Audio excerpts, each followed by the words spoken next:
Hay quien dice que en el mundo del misterio ya está todo dicho, ya está todo inventado, ya está todo el pescado vendido, que en el fondo en programas como este lo que hacemos es dar una y otra vez vueltas sobre los mismos temas manidos y sobados de siempre, y no es así. El mundo del misterio afortunadamente es infinito, y de vez en cuando surgen también cosas nuevas, cosas desconcertantes. Hoy os voy a hablar de una de ellas, las backrooms. Podríamos traducirlo literalmente algo así como las trastiendas, pero el nombre original es más atractivo, las backrooms. Todo empezó hace muy poco, en 2018.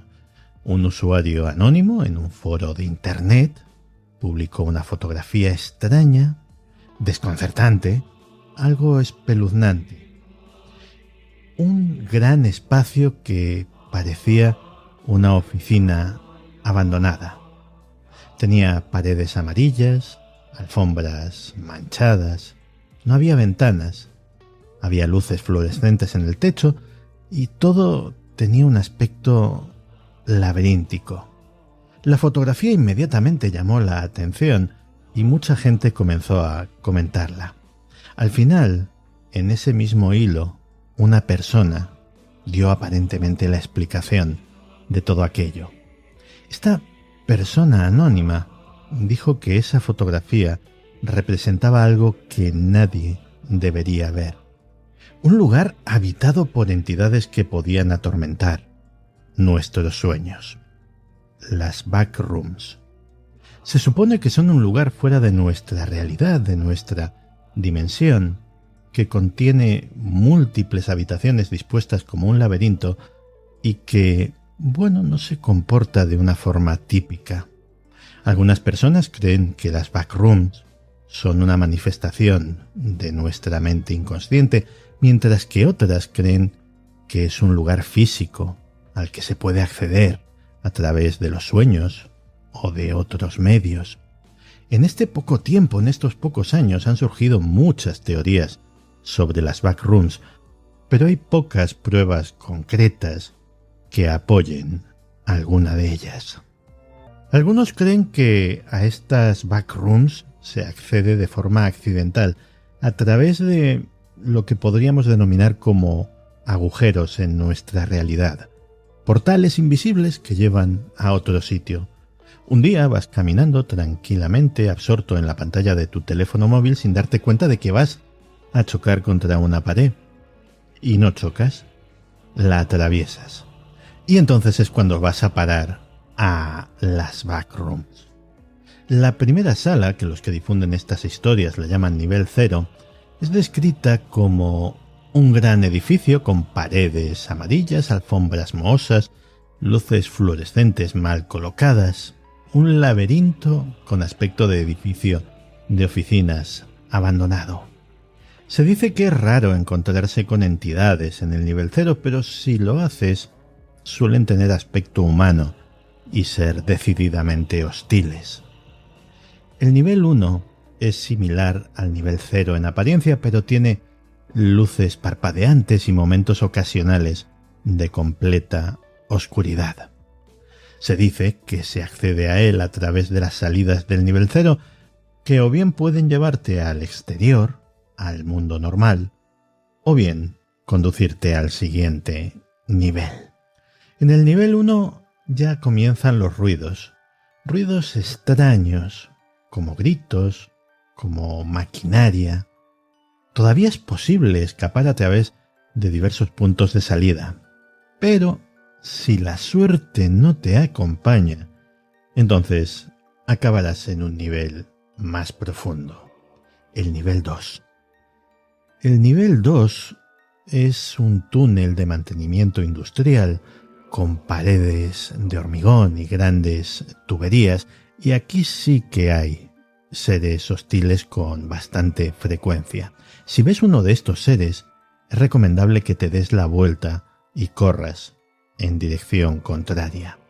Por supuesto, salir del nivel 2 es más complicado que salir de los otros niveles, pero aún así sigue siendo posible. aunque tiene truco.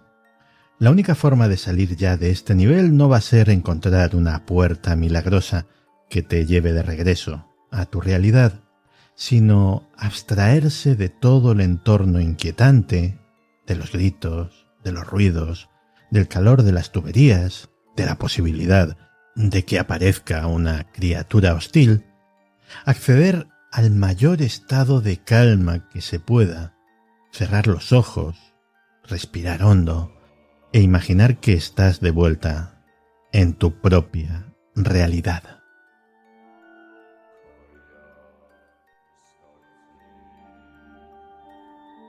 A estas alturas de la película, supongo que muchos estaréis diciendo, bueno, ¿y a quién se le ha ocurrido toda esta locura, este sinsentido? Pues la historia es extraña en sí misma, veréis. Esto surgió en un foro que se llama 4chan, que, bueno, es donde surgen casi todas las cosas estas. De hecho, por ejemplo, Slenderman también salió de 4chan. Como decía, esto salió por primera vez en 2018. Lo que pasa es que en 2018 no le hizo caso absolutamente nadie. Fue la primera vez que la fotografía que os decía, la presunta fotografía del nivel 0, se publicó en un post que se titulaba Imágenes malditas. Bueno, pues nadie le hizo absolutamente el menor caso.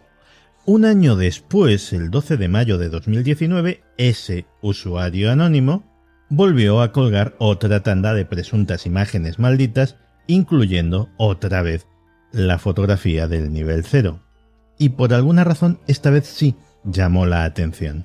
De hecho, la gente decía que las imágenes malditas o las imágenes inquietantes que había subido no lo eran tanto, con excepción de esa. Y se generó un pequeño debate y entonces fue cuando al poco tiempo, unas horas más tarde, otro usuario anónimo comentó el post e hizo referencia por primera vez en la historia a las backrooms.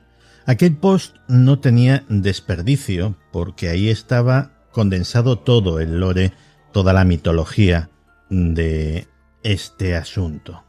Si no tienes cuidado y te escapas de la realidad en las zonas equivocadas, acabarás en las backrooms, donde no hay nada más que el hedor de la vieja moqueta húmeda, la locura del amarillo monocromático, el interminable ruido de fondo de la luz fluorescente al máximo zumbido y aproximadamente 600 millones de millas cuadradas de habitaciones vacías, segmentadas al azar, en las que estar atrapado.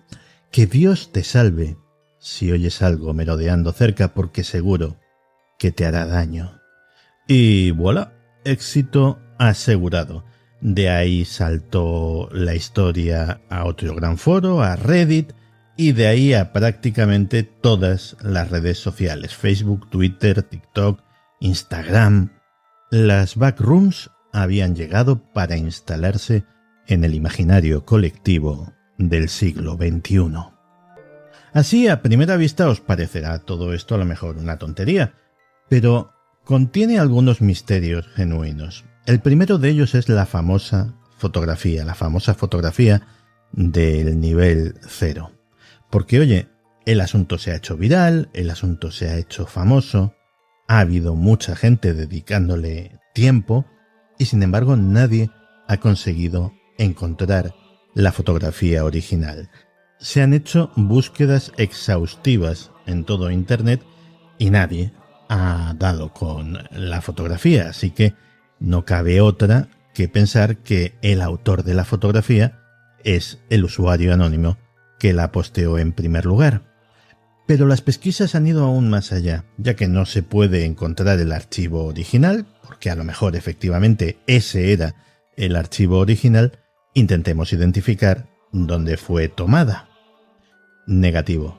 Nadie ha conseguido dar con el lugar. El lugar que es extraño, vacío, ruinoso, laberíntico. Cualquier localizador de películas o series de terror o distópicas o posapocalípticas pagaría dinero por saber dónde se ha hecho esa fotografía para poder filmar allí. Pero no. Nadie, y os aseguro que mucha gente lo ha intentado, ha dado con ese lugar. Un lugar peculiar, efectivamente, con ese monótono tono amarillo, esa moqueta sucia, ese papel pintado indefinible, sin ventanas. Si alguien lo conoce, lo identificaría a la primera. Pero no, hasta ahora la búsqueda ha sido completamente infructuosa. Esto de las backrooms, el primer colectivo en hacer lo propio, en adoptarlo, fue el de los aficionados a los creepypastas, a esas historias espeluznantes como el propio Slenderman, que nacen, crecen y se reproducen en Internet. Pero al poco tiempo, el asunto fue recogido por un colectivo que ya era bastante más extraño que se hiciese eco de estas cosas. Bueno, a lo mejor no tan extraño. El colectivo de los teóricos de la conspiración. Esto comenzó cuando empezó a circular por ahí un supuesto documento real del gobierno de Estados Unidos sobre un proyecto de alto secreto que involucraba precisamente a las backrooms. Antes de seguir con esta historia, una precisión. El documento es completamente apócrifo, esto es, no se ha podido determinar su autenticidad, aunque para mí tiene una pinta bastante rara. El documento en cuestión es presuntamente un memorando del director del FBI, John E. Otto, dirigido al que entonces era presidente de los Estados Unidos, Ronald Reagan. Está fechado el 12 de julio de 1987 y hace referencia a un misterioso Dr. Follner que es seguido por el FBI e incluso los agentes lo interceptan y le recuerdan la conveniencia de mantener en secreto los detalles de algo denominado el Proyecto Gaia. ¿Qué es el Proyecto Gaia? Pues no os preocupéis que el memorando lo detalla con absoluta precisión. El Dr. Follner, al parecer, ha encontrado la forma de manifestar o encontrar la entrada a algo que parece el interior de un edificio de oficinas amarillo y que está absolutamente fuera de nuestra dimensión o de nuestra realidad. Y aquí viene lo realmente interesante o lo realmente imaginativo. ¿Para qué pretendería el gobierno de los Estados Unidos utilizar esto? ¿Para explorarlo? ¿Para desentrañar los secretos profundos de la realidad misma? No. Pretenderían utilizarlo como refugio nuclear, como el refugio nuclear perfecto, capaz de albergar a miles, ¿qué digo a miles? A millones de personas en un sitio absolutamente invulnerable a los misiles nucleares soviéticos, porque ni siquiera se encuentra en nuestro mundo. Y allí estarían el Dr. Follner y su equipo haciendo pruebas con la máquina que manifestaría estas entradas o portales a este nuevo mundo, cuando un día todo se va al traste porque por el portal aparece un individuo desorientado, con diversas heridas y laceraciones por todo el cuerpo, y que afirma ser el Dr. Michael Dawson. ¿Cómo llegó hasta allí? No lo sabe. Tiene amnesia. Lo único que recuerda es que estaba haciendo footing, estaba corriendo, tropezó, se cayó y apareció en aquel lugar terrorífico. Así que el FBI pone en custodia al presunto Dr. Dawson y le preguntan al presidente, a Ronald Reagan, qué es lo que tienen que hacer con él y con todo el proyecto. Como decía, el documento es de una muy dudosa autenticidad. Aún así, se ha intentado, por ejemplo, encontrar algún rastro, algún indicio de la existencia de este doctor Michael Dawson o de un doctor Michael Dawson entre 1986 y 1987, cuando está fechado el documento, con resultado negativo. Así que sí, el documento es dudoso. Lo que no es en absoluto dudoso es lo popular, lo influyente que se ha hecho todo este asunto de las backrooms.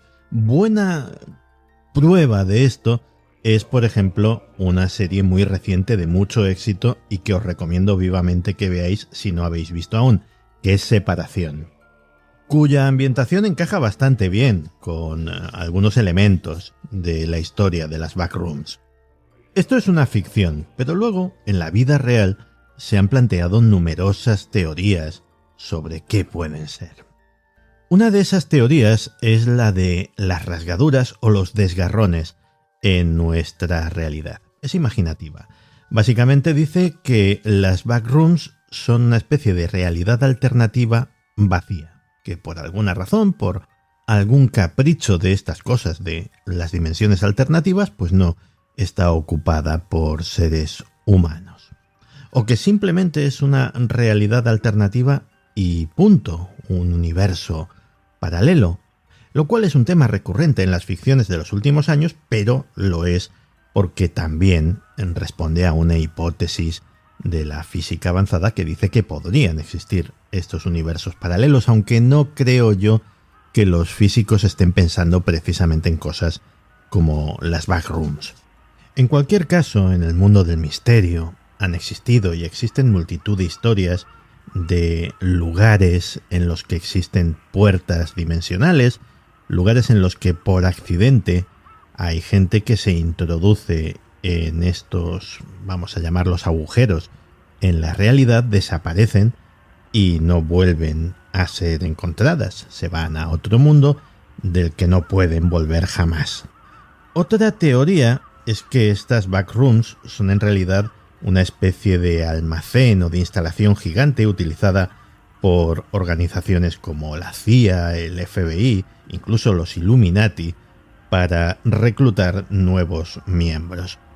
Esta teoría sugiere que los individuos que son interesantes para estas organizaciones son drogados, secuestrados y colocados allí como campo de pruebas para controlar sus reacciones, su estado físico y mental, su respuesta a determinadas situaciones estresantes. Serían una especie de herramienta avanzada de reclutamiento para determinar si una persona es apta o no para entrar en una determinada organización secreta.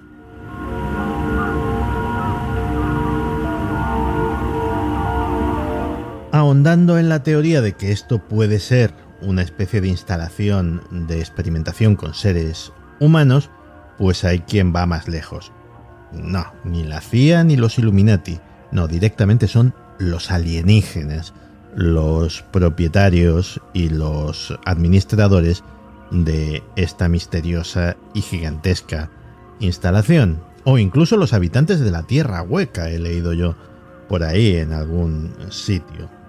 Otra teoría es la que sostiene que nosotros, los seres humanos, vivimos en una simulación y las backrooms son creadas para evitar que escapemos de ella. Una especie de buffer o de zona intermedia que estaría interpuesta entre la simulación y el mundo real, pues para impedir que alguien que fuera lo suficientemente ingenioso como para intentar evadirse, pues realmente lo consiguiese. Más teorías más o menos extravagantes sobre el tema. Que esto lo ha creado el CERN, el acelerador de partículas, que de alguna forma estaría desgarrando nuestra realidad y creando zonas intermedias entre universos paralelos. Vale. Sería casi una derivación de la teoría anterior, es decir, sería una zona intermedia entre dos universos, el nuestro y otro, el de las entidades esas hostiles que parece que se encuentran los viajeros de las backrooms, y que impediría que los habitantes de una de estas realidades terminasen pasando y contaminando la otra. Como veis, ingenio no les falta a los creadores de este tipo de teorías.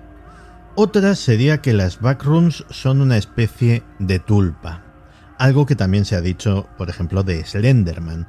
Un tulpa es un ser, una entidad que nace, que es creada porque un montón de gente cree en ella y la energía de esa creencia colectiva pues lo convierte en realidad. Pues algo así habría sucedido con las backrooms. A ver, más teorías. El gobierno de los Estados Unidos, como es lógico, siempre es ese. El gobierno de los Estados Unidos habría llevado a cabo una serie de experimentos. La naturaleza de esos experimentos varía de teoría en teoría, que si teleportación cuántica, que si agujeros de gusano, portales interdimensionales, viajes en el tiempo, y algo ha salido mal. Y como fruto de ese error catastrófico, habrían nacido las backrooms.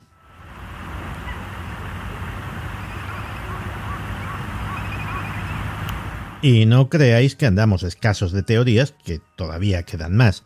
Por ejemplo, la de la realidad virtual, que las backrooms son entornos de realidad virtual en los que son introducidos sujetos al azar, sujetos que son abducidos aleatoriamente y a los que se mete ahí pues para experimentar con ellos, pues como en su día se hiciera con el famoso proyecto MKUltra. Y luego está la de los alienígenas, que antes la he mencionado de paso, pero que tiene un componente curioso, al menos en la explicación. Porque efectivamente esto podría haber sido un entorno creado por alienígenas en una dimensión paralela y tendría el aspecto, al menos al principio, de edificio de oficinas y luego de instalación industrial, todo de cosas muy humanos porque estaría diseñado para experimentar con los seres humanos en entornos que los alienígenas consideran que nos serían familiares. Y por último, como es lógico, por último pero no la menos importante, está la teoría racional. Es decir, que esto es un invento.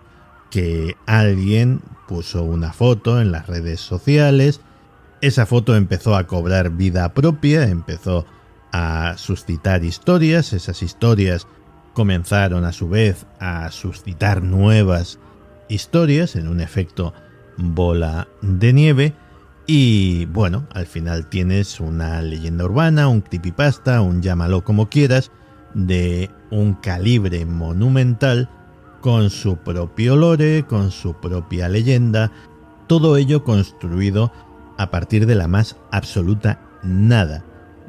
Básicamente como el caso de Slenderman, aunque efectivamente el caso de Slenderman hay que recordar que al final terminó entrelazándose dramáticamente con nuestra realidad y provocando, por ejemplo, un asesinato terrorífico con 3 niñas implicadas, la víctima y las 2 asesinas.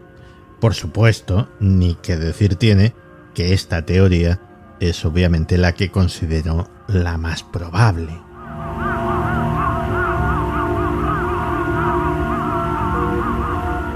Pero a los miles de personas que siguen fascinadas con este asunto de las backrooms poco les importa que en su origen pueda ser un invento porque, en cierto modo, ya han cogido realidad. Hay decenas y decenas de páginas web en las que se describen, por ejemplo, diversos niveles con nombres tan sugerentes como la zona habitable, el sueño de las tuberías, la estación eléctrica, la oficina abandonada, el sistema de cuevas, los suburbios, el hotel terrorífico, talasofobia, la fiesta en la piscina, la zona de juego, el vacío desconocido, incluso un nivel, el 1045, denominado Latinoamérica, que, bueno, estaría basado en la Latinoamérica real y en su interior habría ciudades réplicas de Lima, de Caracas, de La Paz, de Sucre, de Santiago de Chile, de Cuzco, de Buenos Aires, de Bogotá, de Panamá. Ciudades habitadas por terroríficos seres sin rostro. También hay páginas web en las cuales se dan detalladas reglas de comportamiento para sobrevivir en las backrooms. No trates de escapar, no pierdas la calma. Hay una pregunta prohibida. Nunca preguntes si hay alguien ahí, no sea que te respondan. Tampoco te debes dar nunca la vuelta si escuchas un ruido, lo cual es bastante complicado. Y por la razón que sea, nunca toques una pared oscura.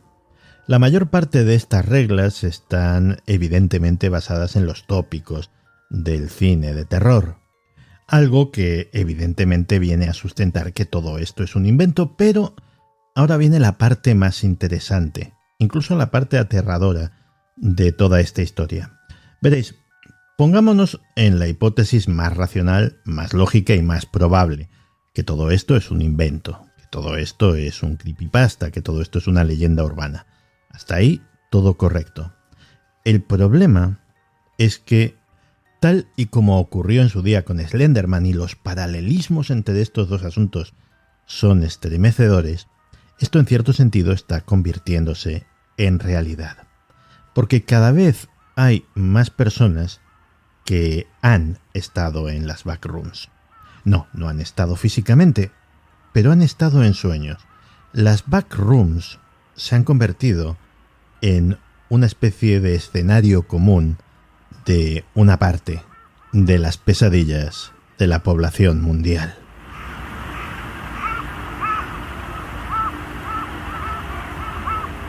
A ver, tampoco nos asustemos. Si nunca habías escuchado hablar de este asunto y nunca vas a volver a interesarte por él, más que este ratito que hemos estado hablando, es muy poco probable que aparezcas en sueños en uno de estos lugares siniestros, pero hay gente muy joven que, bueno, pues sigue esto con inusitado interés, se llega incluso a obsesionar, y entonces sí, es lógico casi que las backrooms se conviertan en escenario de sus sueños, o más bien de sus pesadillas.